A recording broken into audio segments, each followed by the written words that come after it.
할렐루야. 4월 9일 화요일 묵상 말씀 시간입니다. 사람이 세우는 자와 하나님이 세우는 자. 하나님께서 사무엘 선지자를 통해서 이스라엘 왕을 세우려 하셨습니다. 베들레헴에 사는 이새의 가문에서 왕을 세우고자 하셨습니다.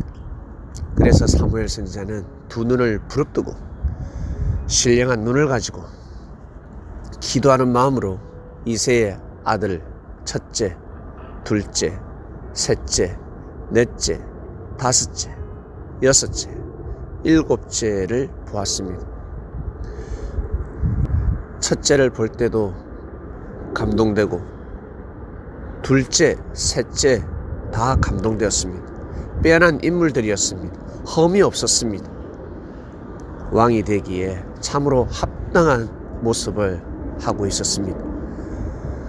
그러나 하나님께서 아니다 하셨습니다. 그 자가 아니다.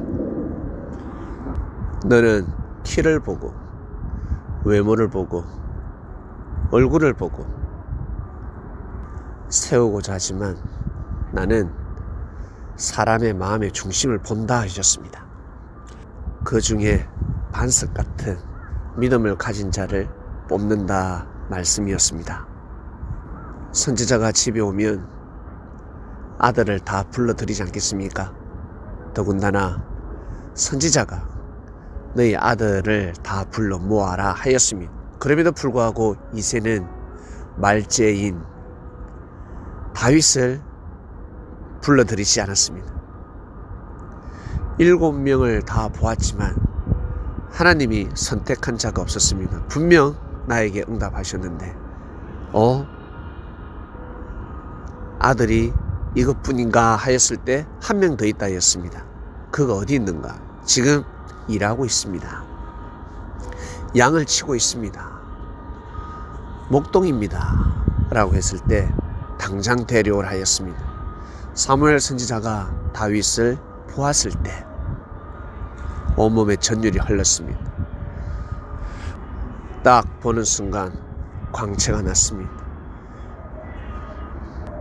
험이 없었고 너무너무 총명해 보였습니다. 내가 말한 자가 바로 이 자다 응답을 받았습니다.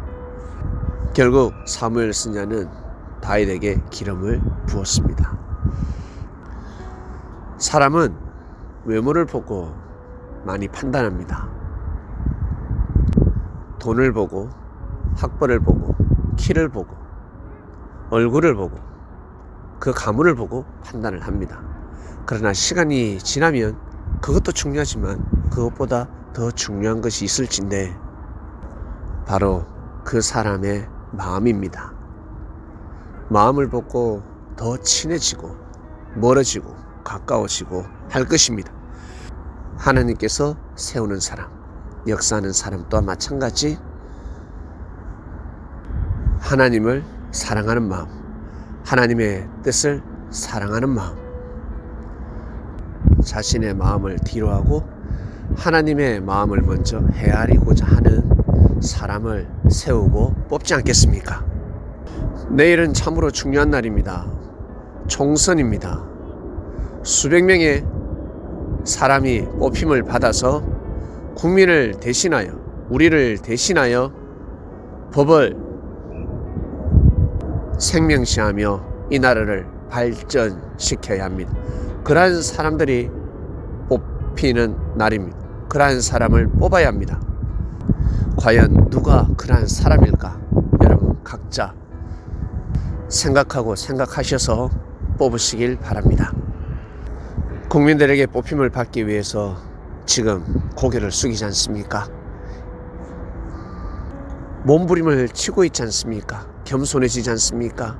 정말 낮아지는 마음으로 고개를 숙이고 호소하고 또 호소할 것입니다. 국민의 마음을 얻기 위해서. 그래야 뽑힘을 받으니까. 뽑힌 자들은 어떤 마음으로 살아야 되겠습니까? 내가 세움을 받았으니 정말 뜻을 중심해야 되겠다. 국법을 중심하고 국민을 중심하고 내가 마음과 뜻과 목숨을 다해서 국민을 보호하고 이 나라를 발전시켜야 되겠다.